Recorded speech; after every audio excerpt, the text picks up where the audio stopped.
কড়াইতে তেল গরম হয়ে গেছে, ডিম ভেজে নেব। ডিমে হলদি লবণ মরিচ মেখে নিয়েছি। ডিম ভাজি হয়ে গেছে, নামিয়ে নেব।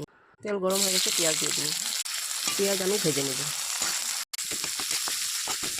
পেঁয়াজ ভাজি হয়ে গেছে, টমেটো কাঁচামরিচ দিয়ে দেবো। জিরা ধনিয়া হলদি মরিচ দিয়ে দেবো।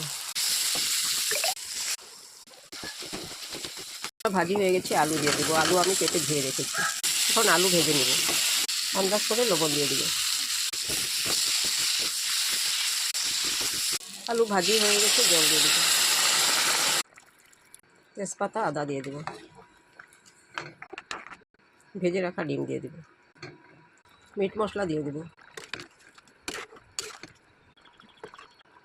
ডিমের ঝোলটা আমার হয়ে গেছে, নামিয়ে নেব। ডিমের ঝোলের রেসিপি আমার হয়ে গেছে। Thank you.